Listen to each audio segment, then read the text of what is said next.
Hi friends. ఈరోజు మనము new syllabus base చేసుకొని 10th క్లాస్లో జాగ్రఫీలో సెకండ్ లెసన్ అయిన forest and wildlife resources లెసన్లకు సంబంధించి ఇంపార్టెంట్ క్వశ్చన్స్ వాటి యొక్క ఎక్స్ప్లెనేషన్స్ అనేవి తెలుసుకుందాము. So first question, in which state is Periyar tiger reserves located? ఈ పెరియార్ టైగర్ రిజర్వ్స్ అనేది ఎక్కడ, ఏ స్టేట్లో, ఏ రాష్ట్రంలో లొకేట్ అయ్యింది అనేసి అడుగుతున్నారు. సో ఆన్సర్ కేరళ రాష్ట్రంలో ఈ పెరియార్ టైగర్ రిజర్వ్స్ అన్నది లొకేట్ అయ్యి ఉంది అని. క్వశ్చన్, వాట్ ఈజ్ ఫ్లోరా అనగానేమి? Flora refers to all plant life అంటే ఏంటంటే మొక్కలకు సంబంధించి మనము మాట్లాడుకునేటప్పుడు దానిని ఫ్లోరా అని చెబుతాము. అంటే మొక్కలకు సంబంధించి లేదా వృక్ష జాతికి సంబంధించి వాటిని అన్నింటినీ మనము ఫ్లోరాగా ట్రీట్ చేస్తూ ఉంటాము అని. And next, what is fauna అనగానేమి? Fauna refers to all animal life అంటే జంతు జాతికి సంబంధించి అన్నీ కూడా మనకి ఫానాగా ట్రీట్ చేస్తూ ఉంటాము అని. What is IUCN? IUCN stands for ఏంటి అనేసి అడుగుతున్నారు. అంటే ఇది ఒక abbreviation, international union for conservation of nature and natural resources అని. వాట్ ఆర్ ఎండేంజర్డ్ స్పెసీస్ అంటే ఏంటి? అంతరించిపోవటానికి సిద్ధంగా ఉన్న, లేదు అంటే కనుక మనం జాగ్రత్త పడవలసిన స్పెసీస్ రకాలు ఏంటి అని. The species which are in danger of extinction are called endangered species అంటే అంతరించిపోవడానికి సిద్ధంగా ఉన్న జాతుల్ని మనము ఎండేంజర్డ్ స్పెసీస్ అని అంటూ ఉంటాము. Give 2 examples of rare species అంటే రేరుగా ఉండే మనకి ఏవైనా రకాలకు చెందినవి 2 ఎగ్జాంపుల్స్ రాయమంటున్నారు. 1 wild Asiatic buffalo and second 1 hornbill. ఈ 2 కూడా మనకి చాలా రేరుగా కనిపించే జాతులు అని. Next, mention any wildlife protection programme. సో ఈ వన్యప్రాణులకు సంబంధించి మనము రక్షించుకోవటానికి ఉన్న ప్రోగ్రామ్స్ ఏవైనా కూడా కొన్ని రాయమంటున్నారు. So the Indian wildlife act 1972, ఈ యాక్ట్ అనేది వైల్డ్ లైఫ్ ప్రొటెక్షన్ కోసం ఏర్పాటు చేసిన యాక్ట్ అనమాట. What are permanent forests? So permanent forest అంటే ఏమిటి అంటున్నారు. So reserved and protected forests are permanent forests అంటే అడవులను కూడా మనము కొన్ని రకాలుగా విభజించుకోవటం జరిగింది. వాటిల్లో రిజర్వ్డ్ ఫారెస్ట్స్, ప్రొటెక్టెడ్ ఫారెస్ట్స్ కూడా ఉన్నాయి కదా. ఈ 2 ఫారెస్ట్ని మనము పర్మనెంట్ ఫారెస్ట్స్ అని ట్రీట్ చేస్తూ ఉంటాము. Name any 2 states which have large percentage of reserved forests of it's forest area అంటే ఏవైనా 2 రాష్ట్రాల పేర్లు రాయమంటున్నారు. ఏ రాష్ట్రాలైతే కనుక వాటి యొక్క అటవీ విస్తీర్ణంలో ఎక్కువ శాతం రిజర్వ్డ్ ఫారెస్ట్ని కలిగి ఉన్నాయో 2 రాష్ట్రాల పేర్లు రాయమంటున్నారు. So answer Jammu and Kashmir and Andhra Pradesh. అంటే జమ్మూ అండ్ కాశ్మీర్లోను అలాగే ఆంధ్రప్రదేశ్లోను ఈ రిజర్వ్డ్ ఫారెస్ట్ల యొక్క ఏరియా అన్నది ఎక్కువగా కలిగి ఉన్న రాష్ట్రాలు అనమాట ఈ 2 కూడా. Name the state which was first to pass the JFM resolution. So A state అయితే ఫస్ట్ JFM అనే రెజల్యూషన్ని పాస్ చేసిందో ఆ స్టేట్ నేమ్ అడుగుతున్నారు. అది ఒడిషా అనమాట. So what are normal species అంటే సాధారణ జాతులు అంటే ఏంటి అని అడుగుతున్నారు.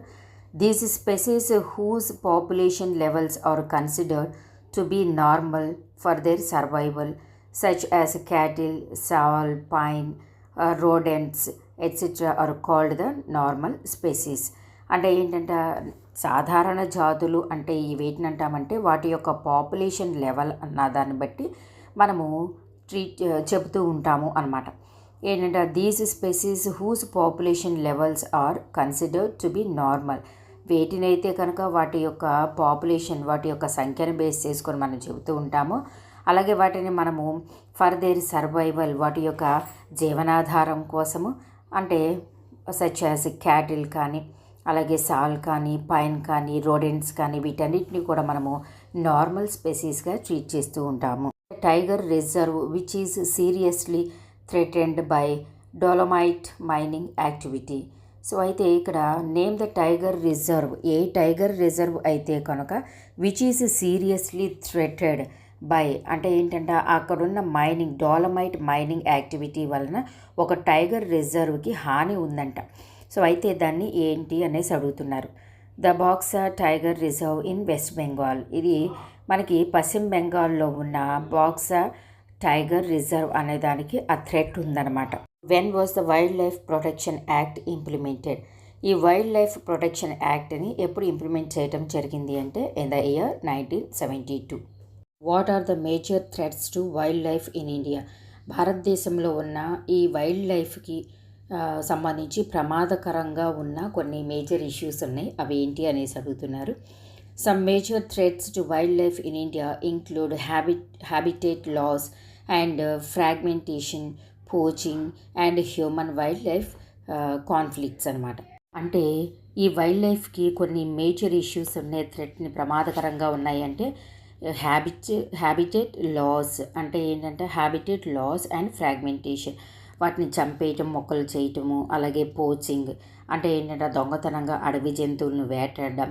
And human wildlife conflicts, మనుషులు కూడా వాటికి ప్రమాదకరంగా తయారయ్యారు కాబట్టి మనుషుల వలన కూడా వాటికి ప్రమాదం అన్నది పొంచి ఉంది కాబట్టి ఇవన్నీ కూడా మేజర్ థ్రెట్స్గా మనం చెబుతూ ఉంటాము. ప్రాజెక్ట్ టైగర్ అంటే ఏంటి? Project tiger is a conservation programme launched by the Government of India in 1973. So 1973లో ఈ భారతదేశ ప్రభుత్వం అన్నది ఈ ప్రాజెక్ట్ టైగర్ని లాంచ్ చేయడం జరిగింది అని. ఎందుకని అంటే దీని యొక్క ముఖ్య ఉద్దేశం ఏంటంటే to protect and conserve the population of Bengal tigers in there natural habitats. అంటే ఏంటంటే ఈ బెంగాల్ టైగర్స్ ఏవైతే ఉన్నాయో అవి వాటి యొక్క సంఖ్యని అభివృద్ధి చేసుకోగలుగుతాయి కాబట్టి మనము వాటిని రక్షించామనుకోండి, అంటే వేటగాళ్ళ బారిన పడకుండా లేదా చనిపోకుండా మనం రక్షించగలిగామనుకోండి, వాటి యొక్క నంబర్ అన్నది ఇంక్రీజ్ అవుతుంది కదా. దట్టు అవి న్యాచురల్గా ఉన్న వాతావరణంలో కూడా పెరిగితేనే ఇవన్నీ సాధ్యమవుతాయి కాబట్టి సో వాటి కోసం అని చెప్పేసి భారత ప్రభుత్వము అన్నది 1973లో ప్రాజెక్ట్ టైగర్ అనేది ప్రోగ్రామ్ని తీసుకురావడం జరిగింది. Next, how have local communities traditionally protected forests and wildlife? So local communities అన్న వాళ్ళు కూడా కమ్యూనిటీస్ అన్నవి కూడా మనకి ఈ ఫారెస్ట్స్ కానీ వైల్డ్ లైఫ్ని కానీ రక్షిస్తూ ఉంటాయంట. సో మరి ఎలా రక్షిస్తారు అని చెప్పేసి అడుగుతున్నారు. So local communities have traditionally protected forests and wild life through nature, worship and sacred groves. అంటే లోకల్గా అంటే మనకు అడవుల్లో ఎక్కువగా గిరిజనులు, ట్రైబల్ పీపుల్ జీవిస్తూ ఉంటారు కదా. సో వీళ్ళందరూ కూడా ఏంటంటే అడవుల్లో ఉన్న జంతువుల్ని కూడా వాళ్ళు ఏంటంటే దేవతల్లాగా పవిత్రమైనవిగా భావిస్తూ ఉంటారు అనమాట. సో అందుకని వాళ్ళు కూడా ఒక రకంగా ఈ ఫారెస్ట్ని కానీ వైల్డ్ లైఫ్ని కూడా రక్షించే దాంట్లో వీళ్ళు కూడా భాగస్వామ్యం కలిగి ఉన్నారు అని. Classify the major types of forests. మరి అడవుల్లో ఉన్న రకాలను అడుగుతున్నారు ఇక్కడ. సో అడవుల్ని ఎన్ని రకాలుగా విభజించారు అంటే మెయిన్గా 3 టైప్స్గా డివైడ్ చేయడం జరిగింది. So first the reserved forests, second one protected forests and third one unclassed or unclassified forests అంటారు. సో అంటే అడవుల్ని ముఖ్యంగా మనము 3 రకాలుగా విభజించుకోవడం జరిగింది. Reserved forests, protected forests and third one unclassed forests. To which state has the largest area under permanent forest? అంటే permanent forest క్రింద ఎక్కువ ఏరియాని కలిగి ఉన్న రాష్ట్రం ఏది అనేసి అడుగుతున్నారు. సో అది మనకి మధ్యప్రదేశ్. సో భారతదేశంలోకెల్లా మనకి అటవీ విస్తీర్ణం అన్నది ఎక్కువగా కలిగి ఉన్న స్టేట్ వచ్చేసి మనకి మధ్యప్రదేశ్. చిప్కో ఉద్యమం అంటే ఏమిటి అంటున్నారు. This movement was launched by the people of Himalayas against deforestation. అంటే ఈ హిమాలయ రీజన్ ఏదైతే ఉందో అక్కడ అడవుల్ని నరికివేయటానికి వ్యతిరేకంగా వచ్చిన ఉద్యమమే చిప్కో ఉద్యమము అని. So what is joint forest management? Joint forest management అంటే ఏంటి అంటున్నారు. It was a program launched for management and restoration of degraded forests. అంటే ఇదేంటంటే ఇట్ వాజ్ ఎ ప్రోగ్రామ్, ఈ జాయింట్ ఫారెస్ట్ మేనేజ్మెంట్ అన్నది అది ఒక ప్రోగ్రామ్ అండ్ దీనిని దేనికోసం మరి లాంచ్ చేయటం జరిగిందంట, management and restoration of degraded forests. అడవుల యొక్క పర్సంటేజ్ అన్నది తగ్గిపోతుంది, దాని యొక్క విస్తీర్ణం అనుకున్నాం కదా, దానిని మళ్ళీ తిరిగి పునరుద్ధరించడం కోసం ఏర్పాటు చేయబడిన ప్రోగ్రామే joint forest management programme. Name 2 countries which are providing homes to 2/3 of the total population of tigers in the world. అంటే ఏంటి, ప్రపంచంలోకెల్లా ఏంటంటే 2/3% ఆఫ్ హోమ్స్ అంటే ల్యాండ్ని టైగర్స్ కోసం రిజర్వ్ చేస్తూ ఉన్న కంట్రీస్ ఏవైనా 2 కంట్రీస్ని చెప్పమంటున్నారు. సో ఇండియా అండ్ నేపాల్ ఈ రెండు కూడా ఈ టైగర్స్ని రక్షించడం కోసం అడవులలో ఎక్కువ శాతాన్ని వాటికి కేటాయించడం జరుగుతుంది అని. And next, what are the mangrove forests found? So మరి మ్యాంగ్రూవ్ అంటే మనకి మడ అడవులు లేదా చెత్తడి అడవులు అంటాం కదా. సో మనము where are the mangrove forests found అంటే ఎక్కడ మనకి ఈ మడ అడవులు కానీ చెత్తడి అడవులు కానీ కనిపిస్తూ ఉంటాయి అంటున్నారు. Answer, in delta areas. Delta అన్నది ఎక్కడ ఫామ్ అవుతుంది? నదులు సముద్రంలో కలిసే చోట అప్పటిదాకా తనతో తీసుకువచ్చిన ఎర్త్ పై లేయర్ మీద ఉన్న ఆ సిల్ట్ అంతటిని అక్కడ డెల్టా రూపంలో వదిలేస్తుంది అనమాట. మేట వేస్తుంది, నిక్షేపం చేస్తుంది, లీవ్ చేస్తుంది. ఆ తర్వాత సముద్రంలో కలిసిపోతుంది అనమాట.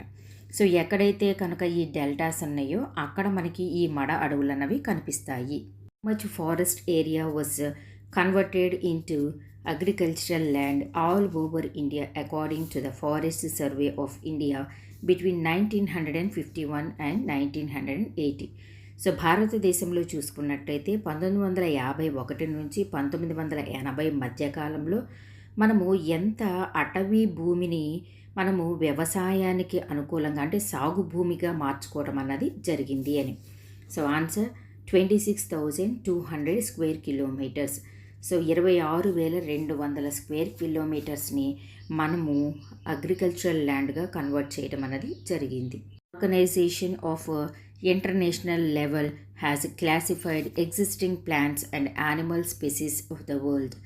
సో ఏ ఆర్గనైజేషన్ అన్నది అంటే అంతర్జాతీయంగా ఏర్పాటు చేయబడ్డ ఏ ఆర్గనైజేషన్, ఏ సంస్థ అన్నది మనకి ఉన్న అడవులకి సంబంధించి existing plants and animal species అన్న ఇదిలో మరి చెప్పడం జరిగింది అని. సో ఏ ఆర్గనైజేషన్ అంటే international union for conservation of nature and natural resources. దాన్ని మనము షార్ట్కట్లో IUCN అని పిలుస్తూ ఉంటాము. 1 vulnerable species of India. So ఇక్కడ వెల్నరబుల్ అంటే మనకి ఏంటంటే అక్కడ కొంత ప్రమాదకరం అనొచ్చు, కొంత గాయం తగిలి అనుకోవచ్చును. అయితే ఏవైతే కనుక యానిమల్స్ అన్నవి మనకు అంతరించిపోవటానికి లిస్ట్లో ఉన్నాయి అని కూడా మనం ఇంకో రకంగా చెప్పుకోవచ్చు. So answer, blue sheep, Asiatic elephant, Gangetic dolphin ఇవన్నీ కూడా ఏంటంటే మనకి ప్రమాదకరంగా అంటే ఇంకా అంతరించిపోవటానికి సిద్ధంగా ఉన్నాయి అన్నమాట. ప్రమాదకర స్థితిలో ఉన్నాయి వీటి యొక్క పాపులేషన్, వీటి యొక్క నంబర్ అన్నమాట. వాట్ ఈజ్ బయోడైవర్సిటీ అంటే జీవ వైవిధ్యం అంటే ఏమిటి అంటున్నారు. So biodiversity is the variety of all living things, plants, animals and microorganisms living on the earth that are dependent on one another. అంటే బయోడైవర్సిటీ జీవ వైవిధ్యము ప్రకృతిలో ఉన్న రహస్యం ఏంటి? ఒక జీవి బ్రతకాలంటే మరొక జీవిపై ఆధారపడవలసిందే కదా. సో ఇక్కడ ఏమంటున్నారు, biodiversity is the variety of all living things, ప్రాణంతో ఉన్న జీవులన్నీ కూడా అనమాట, including plants, animals, micro organisms ఇవన్నీ కూడా మనకి లివింగ్ థింగ్సే కదా. సో ఇవన్నీ కూడా భూమి మీద ఏవైతే ప్రాణంతో జీవించి ఉన్నాయో, ప్రాణంని కలిగి ఉన్నాయో ఇవన్నీ కూడా ఎప్పుడు ఇంకో దాని మీద ఆధారపడి జీవించడాన్ని మనం బయోడైవర్సిటీగా చెబుతూ ఉంటాము. When was the national forest policy introduced? ఈ నేషనల్ ఫారెస్ట్ పాలసీ అన్నది ఎప్పుడు ఇంట్రడ్యూస్ చేయడం జరిగింది? What was its main aim? మరి దాని యొక్క మెయిన్ లక్ష్యము ఏంటి అనేసి అడుగుతున్నారు. So answer, the national forest policy was introduced in 1988. So 1988లో ఈ ప్రోగ్రామ్ని లేదు అంటే కనుక ఈ పాలసీని, ద నేషనల్ ఫారెస్ట్ పాలసీని లాంచ్ చేయడం జరిగింది. Its main aim was to maintain ecological balance. అంటే ఏంటంటే పర్యావరణ వ్యవస్థని మేనేజ్ చేయటం లేదు అంటే బ్యాలెన్స్ చేయటం అన్నది ఈ నేషనల్ ఫారెస్ట్ పాలసీ యొక్క మెయిన్ లక్ష్యము అనమాట. వాట్ ఈజ్ ఎకోసిస్టమ్ అంటే పర్యావరణ వ్యవస్థ అంటే ఏంటి అని అడుగుతున్నారు. an integrated unit consisting of the community of living organisms and the physical environment is called ecosystem. పర్యావరణ వ్యవస్థ అంటే మనకి ఏంటంటే ప్రాణంతో ఉన్న మొత్తం జీవులన్నీ కూడా జీవులతో కూడి ఉన్న ఆ ఎన్విరాన్మెంట్ని మనము ఎకోసిస్టమ్గా చెబుతూ ఉంటాము. Name any 2 tiger reserve projects in India. So భారతదేశంలో ఉన్న ఈ టైగర్స్ని మనం సేవ్ చేయటం కోసం మనకు అనేక ప్రాజెక్ట్స్ ఉన్నాయి కదా. సో ఇక్కడ మనకి ఈ టైగర్ రిజర్వ్ ప్రాజెక్ట్స్ అన్నవి ఏవైనా 2 రాయమంటున్నారు. సో కార్బెట్ నేషనల్ పార్క్ ఇది వచ్చేసి మనకి ఉత్తరాఖండ్లో ఉంది. అలాగే సుందర్బన్ నేషనల్ పార్క్ ఇది వచ్చేసి మనకి వెస్ట్ బెంగాల్లో ఉంది. Next what are unclassed forests. Unclassed forests అంటే ఏంటి అనేసి అడుగుతున్నారు. Unclassed forests are forests and waste lands belonging to both government and private individuals and communities. అంటే ఏ అడవుల మీదైతే కనుక అటు గవర్నమెంట్కి ఇటు ప్రైవేట్ ఇండివిజువల్స్ ఎవరైతే ఉన్నారో ప్రజలు అన్న వాళ్ళిద్దరికీ కూడా దాని మీద సమాన హక్కు ఉంటుందన్నమాట. వాటిని మనము అన్క్లాస్డ్ ఫారెస్ట్స్ అని పిలుస్తూ ఉంటాము. ఎండమిక్ స్పెసీస్ అంటే విశిష్టమైన జాతులు అంటే ఏంటి అనేసి అడుగుతున్నారు. Species which are found in some particular areas usually isolated by natural or geographical barriers. అంటే ఏంటంటే ప్రకృతి చేత సృష్టించబడి అవి అన్ని చోట్ల కనిపించవు అనమాట. ఎక్కడో కొన్ని చోట్ల మాత్రమే ఆ స్పెషల్ స్పెసీస్ అనేవి మనకి అవైలబిలిటీలో ఉంటూ ఉంటాయి. సో అందుకని వాటిని మనం ఎండమిక్ స్పెసీస్ అని పిలుస్తూ ఉంటాము. Explain any 2 causes of depletion of forests during the colonial period in India. So భారతదేశంలో బ్రిటిష్ వాళ్ళు భారతదేశాన్ని వలసపాలిత ప్రాంతంగా ఏర్పాటు చేసుకున్నారు కదా. సో వాళ్ళ యొక్క పరిపాలనా కాలంలో ఈ అడవులు అన్నవి లేదు అడవులని ఆటంకపరిచే ఏవైనా 2 కారణాలు అన్నవి ఇక్కడ మనల్ని మెన్షన్ చేయమంటున్నారు. So first one, British cleared out forests to make way for tea plantation. అంటే బ్రిటిష్ వాళ్ళు ఏం చేశారంటే ఇక్కడున్న అడవుల్ని సమూలంగా నాశనం చేసి ఆ ప్లేస్లో ఈ టీ మొక్కలు ఏవైతే ఉన్నాయో వాటిని అక్కడ వాళ్ళు పెంచడానికి ఎక్కువగా ప్రజల్ని ప్రోత్సహించేవాళ్ళు. ఎందుకంటే అది వాళ్ళకి లాభదాయకం కాబట్టి టీ ప్లాంటేషన్ని అక్కడ వాళ్ళు అభివృద్ధి చేయడం కోసం అలా చేయటం జరిగింది. And next they needed timber to build railway sleepers and railway lines. అంతేకాకుండా ఈ అడవులు అక్కడున్న మొక్కల్ని తీసేసి మనకి ఈ రైల్వే వ్యవస్థ కోసం లేదు ట్రైన్స్ అన్నవి నడపడం కోసం ఈ railway sleepers and railway lines కోసము అక్కడ టెంబర్ని పెంచినట్లయితే ఆ టెంబర్ తోటి ఈ రైల్వే ట్రాక్స్ అనేవి వేయొచ్చు అని వాటిని అంటే అడవుల్ని నాశనం చేయటం అన్నది కూడా జరిగింది. Why is conservation of biodiversity important. అంటే ఈ జీవ వైవిధ్యంని మనం ఎప్పుడు కూడా రక్షించుకోవాలి, అది ఎందుకు ముఖ్యమైనది మనకు అనేసి అడుగుతున్నారు. So conservation of biodiversity is important to maintain ecological balance. అంటే ఈ బయోడైవర్సిటీని మనం ఎందుకు కన్జర్వ్ చేసుకోవాలి అంటే ఎకలాజికల్ బ్యాలెన్స్ కోసం, అంటే పర్యావరణ వ్యవస్థను మనం బ్యాలెన్సింగ్గా ఉంచుకోవడం కోసం. అలాగే సపోర్ట్ హ్యూమన్ లైవ్లీహుడ్స్, అంటే మనిషికి లేదు మానవ జీవనాధారం ఏదైతే ఉందో అది సరైన పద్ధతిలో ముందుకు వెళ్ళడం కోసం కూడా మనం ఈ బయోడైవర్సిటీని ఎప్పుడూ కూడా రక్షిస్తూనే ఉండాలి, కన్జర్వ్ చేసుకుంటూనే ఉండాలి. How was the government tried to protect endangered species. ఈ ప్రమాదకర స్థితిలో ఉన్న జాతుల్ని రక్షించడం కోసం మరి గవర్నమెంట్ ఎలా ప్రయత్నం చేస్తుంది అనేసి అడుగుతున్నారు.